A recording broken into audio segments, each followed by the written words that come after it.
Welcome to, I think this is our third session, our second case study event. And we are kind of shifting our focus a little bit. Last time we looked at projects over in the States and in kind of South Asia.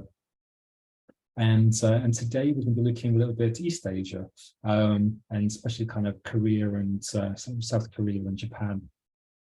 Through the conversation that we'll have with Eunji Kang of Dark Matter Labs. I'm sure that many of you will have heard of Dark Matter Labs or come across their work, working in this space of cities and co-creation. But if you haven't heard of Dark Matter Labs, I'm sure that Eunji will kind of gladly introduce you to more of their work and projects, but also do check them out, some fantastic work they do kind of around the world. So just before we kind of kick off in terms of the case study and kind of joining the conversations that we'll have in breakout rooms, I just thought it'd be useful to touch base with you all, and in the chat, just let us know where you're from and why you're here today. What is it you're hoping to learn or to kind of discover by being part of today's discussion? And yeah, just let us know where you're from.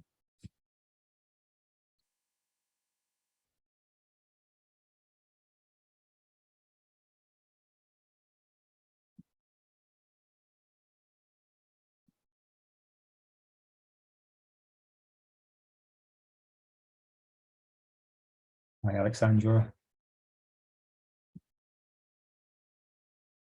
Nabil from Toronto. I'm going to have a good mix. Eva, good to meet you. You in London as well. Ricardo from Barcelona. Good to see you, Ricardo. Ontario as well. Fantastic. So now we know where you're from. Let us know why you're here. What is it that you're hoping to kind of get from today's conversation? What attracted you to the discussion today?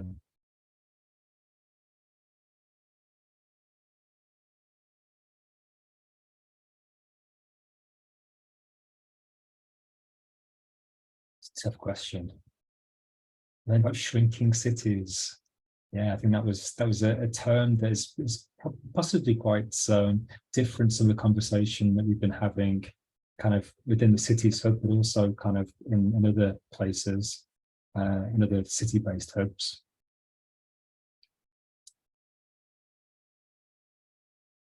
Yeah, yeah, absolutely. An interesting kind of perspective to kind of hear about shrinking cities and those that are plateaus. Co-creative aspect, yeah. And I've had some insight into the presentation and the project that Eunji will be talking about. So yeah, it's been really, really interesting.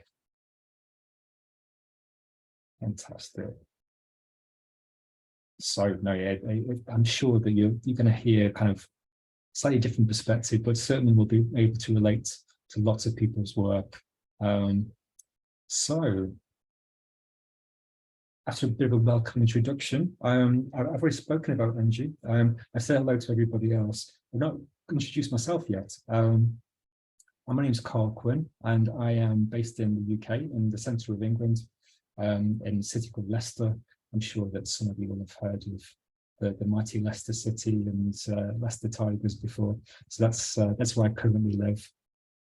And I've been working with the Systems Innovation Cities Hub since its inception, kind of working with various team members such as Pavisha and Danya, and Ricardo was also part of the extended team in developing the hub. We're still in our very early stages of activity, but we're using kind of some of these activities to bring people together and find out a little bit more about what they do and what they're interested in, and also what we can do together to kind of unpack some of the systemic issues around cities. The next step will be kind of to kind of unpack some various case studies, one of which today, obviously Eunji from Dark Matter Labs will kind of cover with you.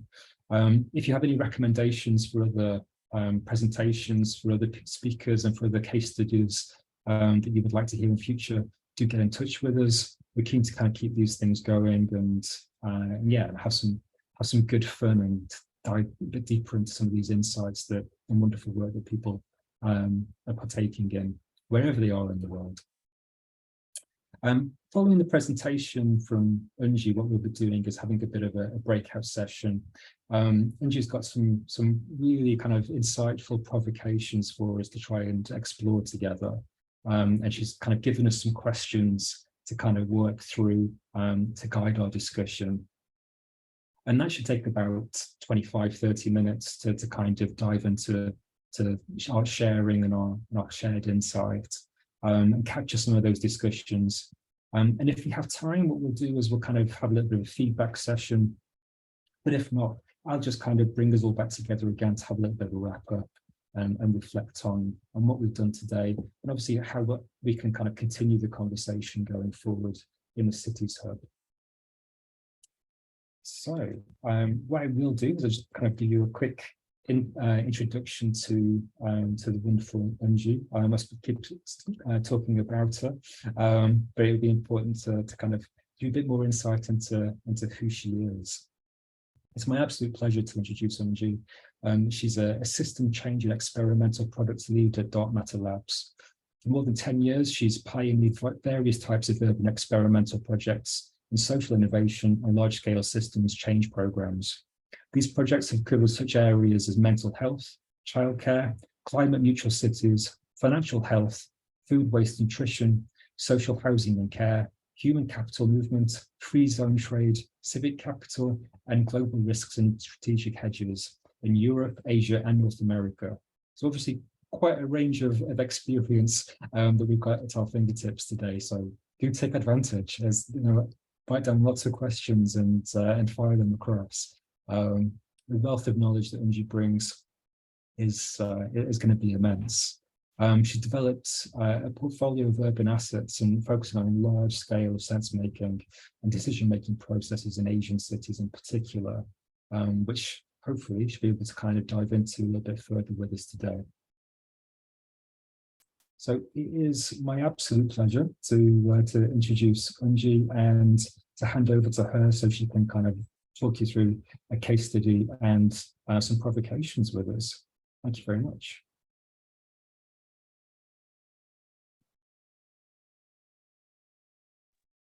Thanks, Carl. Okay.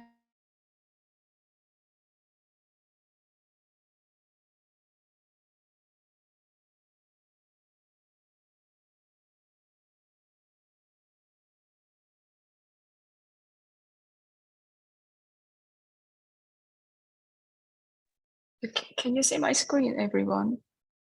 Thumbs up, please. Yes. Okay. Thank you. Sure. Okay. Sure. Okay. First of all, thank you for creating this space today, and especially Carl and also Anya and System Innovation Cities Hub communities and members today. It's currently 1 a.m. here in South Korea. Last week I was in London, and unexpectedly I have to coming back home quite early. So the good thing is home is quiet and peaceful, no noises. So let me connect with you in the next 30 minutes. Carl introduced who I am. So I'm a designer and also co-director of Daegu Metropolitan Lab Asia. Just personally, a little bit talk about myself. Like before COVID hit, I returned to my home countries and have been working with several Asian cities, almost immersing myself in local context. Repermissioning the city is one of the missions we've been developed since late 2021. And I hope this provides some insight into what is happening on the other side of the world compared to the Europe and London, surely. Okay. Today, I'm going to share the 3 parts of sharing. The first part is the initial case study around the permission and city platform, almost a platform design. And second part is focusing on the broader issue around the vacant properties and home in the local context, and explore the potential the idea to address these challenges. And lastly, we will have a bit of the time to have an open discussion, aiming to build collective wisdom and learning and sharing all together. So I don't hold all the answers, but I'm sharing the personal and also collective experience with you. Therefore, we can build some collective intelligence together throughout this session. Yeah. So let's go and then start. Okay, so in late 2021, like a Daegu Metropolitan City, Daegu Technopark, and Daegu Meta Labs are developing the permissioning city platform prototype. Platform was to unleash the new tactics of urban transition and also the develop a new urban capability, which we made this word like envisioning a new model of urban governance and city governance. So I think the permission city is the digital like a permission platform for real-time the micro sharing of the civic spaces and revolutionizing the planning and also revitalizing public life.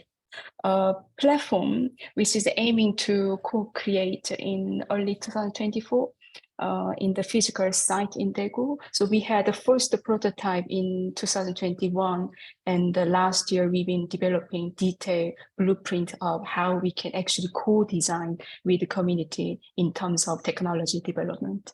So the platform itself enables citizens to access and utilize the urban space for all kinds of civic activity. You can see the listed out example like a community rooftop farm and local storytelling studio. So you can imagine the way more than what I listed on the screen.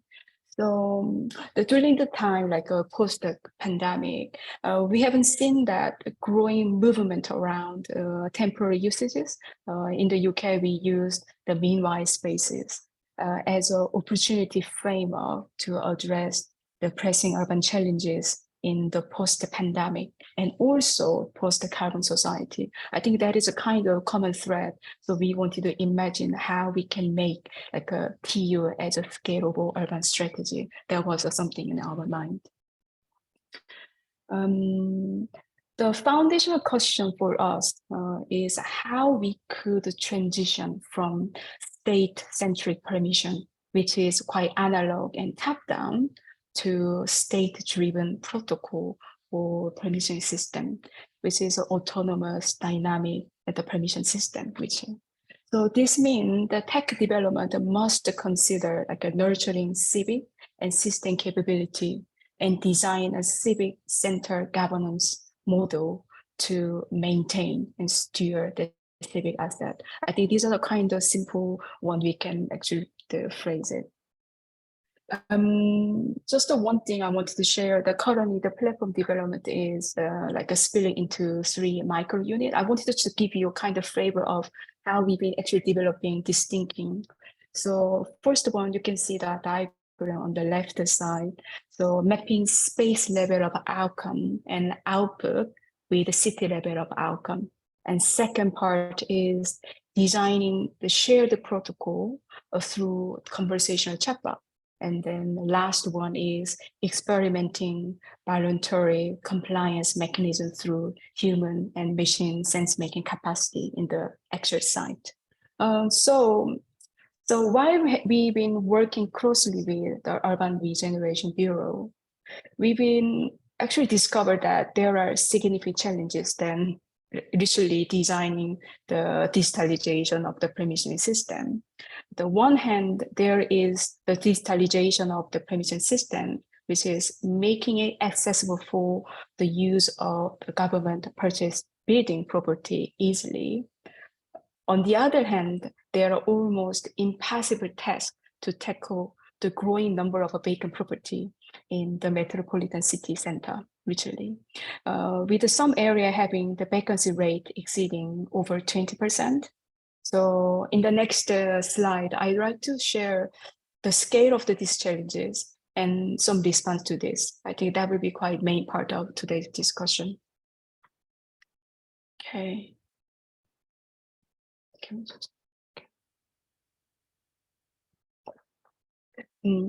Okay, going back to a little bit the bigger like a story of the narrative, like a city has been used as a source of economic growth. We all experience that. The expansion of the physical urban space has been utilized as a tool for capturing value uplift in home, spaces, and property. And then houses become a means of generating wealth or speculative assets in the past few decades.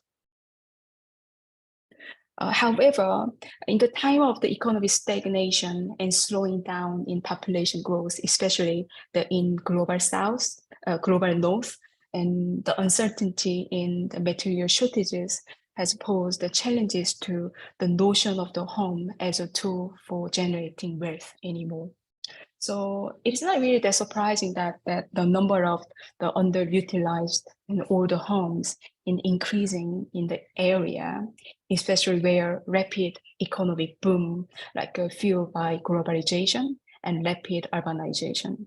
So lower cost of the production, consumer power, and population expansion, these seem to reach the limit of their capacity. I wanted to show some kind of statistic in Asia, especially the China, Korea, and Japan. The average vacancy rate in mainland China is around 12%, meaning 24 million of empty units. Similarly, in South Korea, is expected to face 10% of total residential property will be vacant. Amounting to almost 3 million the vacant houses by 2050. The average vacancy rate in Japan in 2018 was 13.6%, which translates to around 8.5 million empty units. But surprisingly and seriously, one of the research institute the project that this figure will be jumped to 31.5% by 2038. So in about 1.5 decades, almost 30% of houses in Japan will be vacant.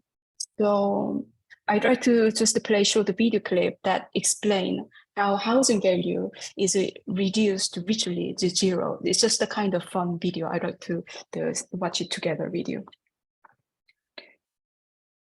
This is my link. Okay. This is from TikTok. Okay. Japan has a huge problem.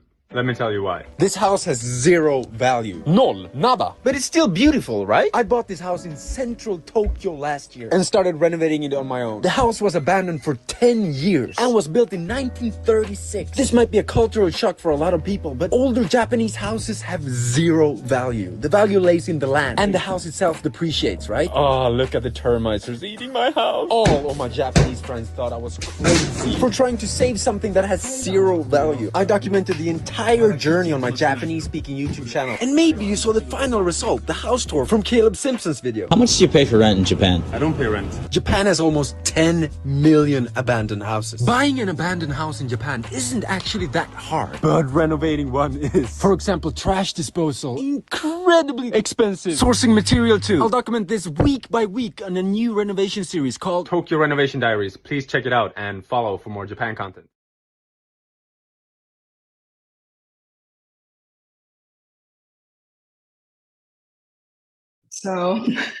So some part of the world has entirely different perspective in their present times. I just noticed that sometimes it feel like living in different horizons, to be honest. So that's why it's the beauty of the sharing different location. So each location manifests a different like a horizon reality. So much thing to learn. So move on to the next. Like Korea and Japan, I mean, the government has traditionally prioritized the providing mortgage tax break to the buyers of newly built housing. So I think it's common in the UK as well.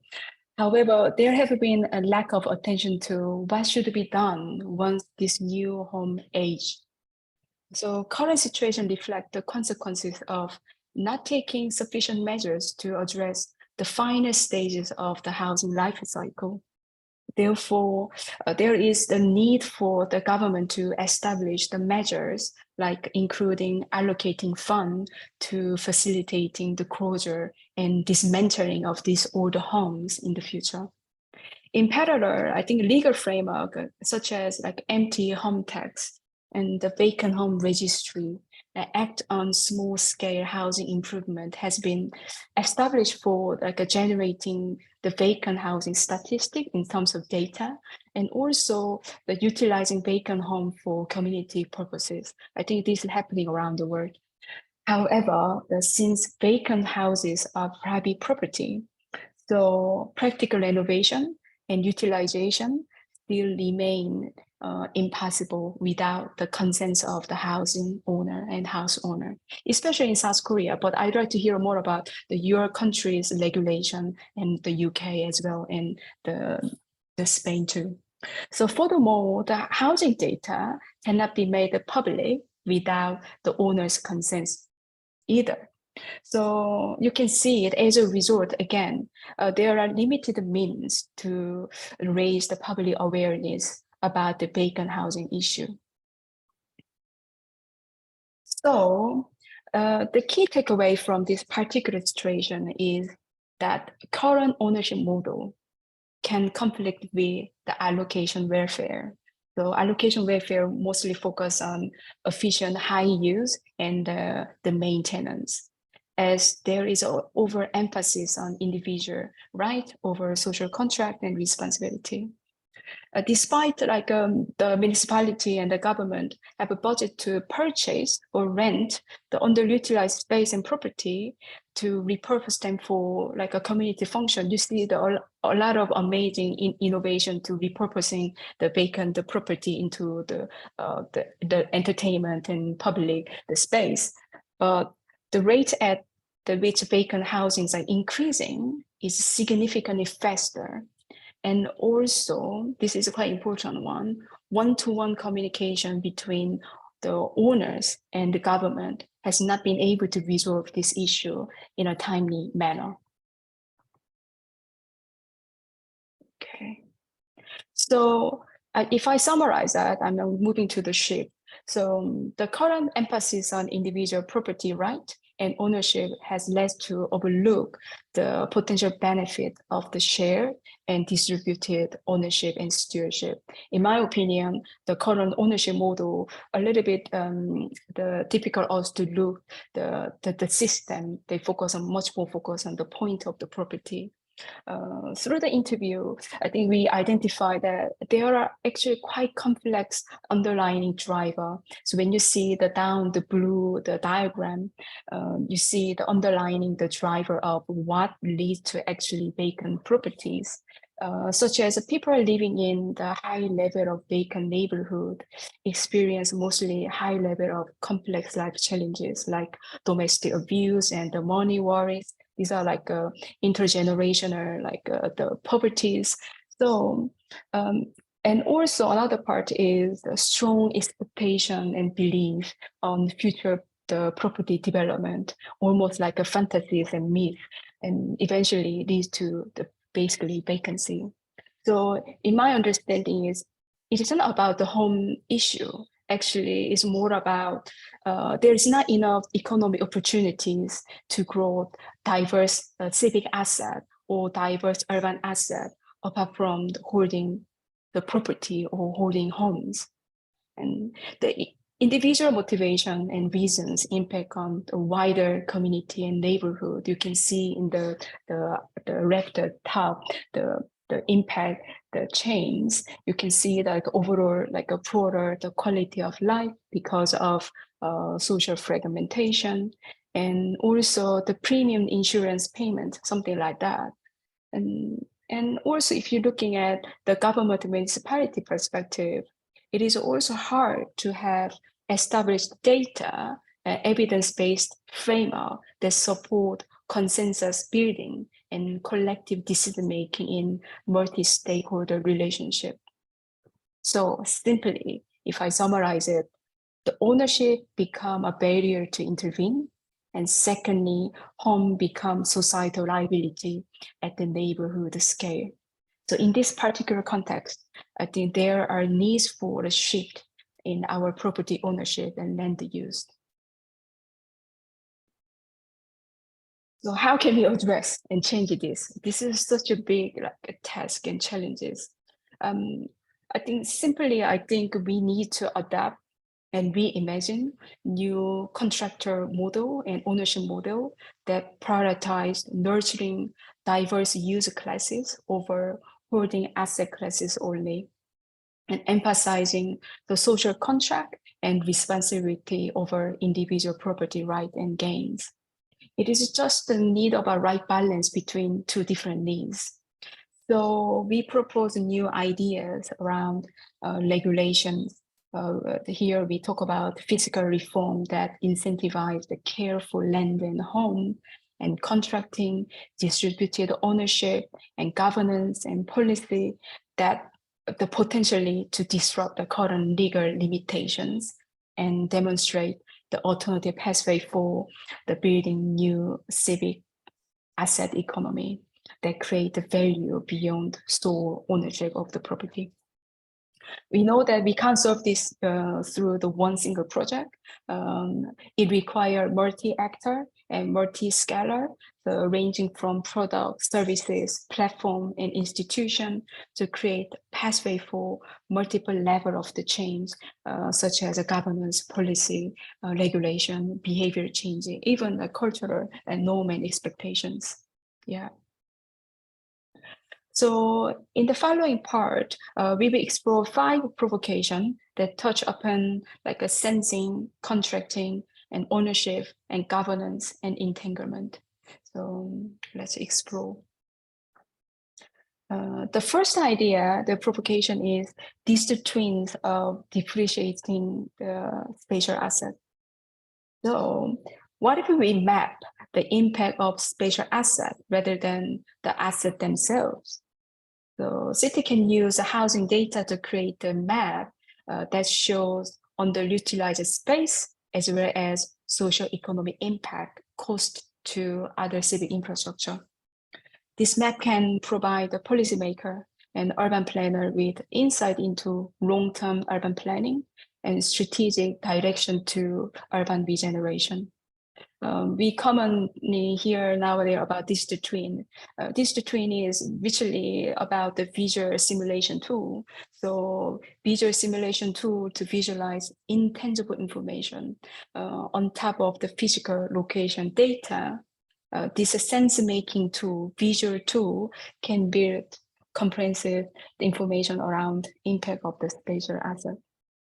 Ultimately, this will and can help the citizen to build awareness that move beyond physical boundary of the housing, the ownership, because it aims to map out impact of the spatial asset rather than actual asset boundary and the point. So there are quite a number of initiatives to map out underutilized space, but the shift is instead of focusing on single unit of the house to context of the house. So it's kind of the shift to looking at different insight.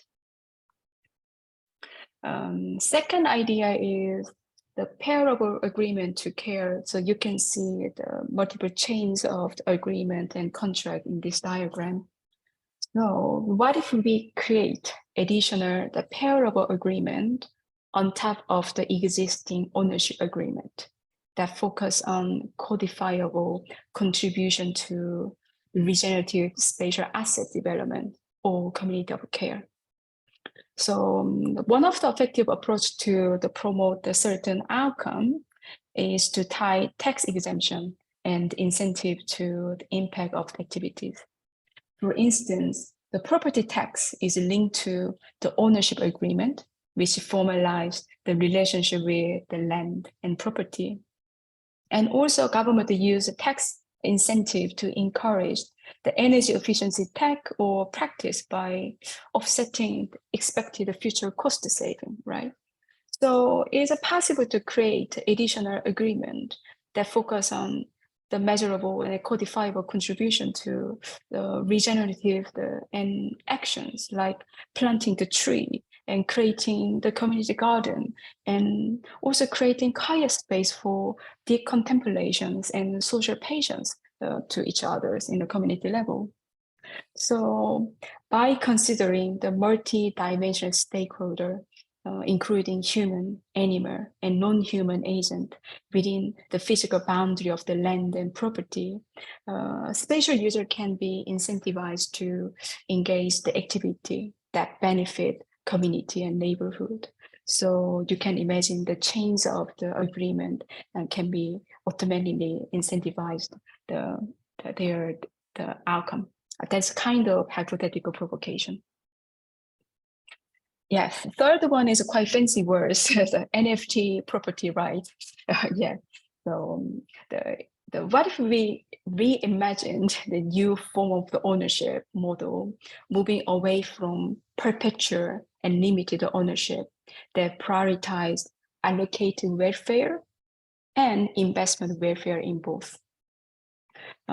Initially, inspired by Li Chang's concept of depreciating license, unlike perpetual and limited ownership, such as lease and land, he proposed inducing perpetual property right from 100% to 0% over time, to firstly discourage owners from holding the asset for asset speculation, and secondly, to encourage risk sharing between the owners and the rest of the market players. Although the imposing new form of the ownership model is really far away and challenging to create that space in real life and physical space, we can use a high level of interoperability, traceability, depreciating right, and fractionalized ownership through NFT and Web 3.0 environment as a micro experimentation first. So I put the image here. This is from Decentraland. You can buy the virtual asset online, but here you can buy virtual land or rent a virtual land online website. But I would imagine we can starting with a digital asset and then design a licensing form to experiment a new form of ownership and also the right market behavior through the experimentation. We could do it. The first one is neighborhood union. What if we had a neighborhood union that would complement trade union at the street level? The neighborhood union is a proposed institution that seeks to increase collective financial power within the asset economy. So the primary objective is to empower residents to share and shape the development of their location area, rather than rely on the ownership that based the right and power. So currently you see all the development idea and planning is based on the owner of that property on the street. But what if we have another tools and mechanism to give a power back to the residents who are actually living in the space? So by integrating digital and social infrastructure, the tools like WhatsApp, not really fancy tool, can be utilized to facilitate their identification of the residents and support them in taking collective financial and legal actions and decision-making processes. Okay, this is the last, the idea, the provocation.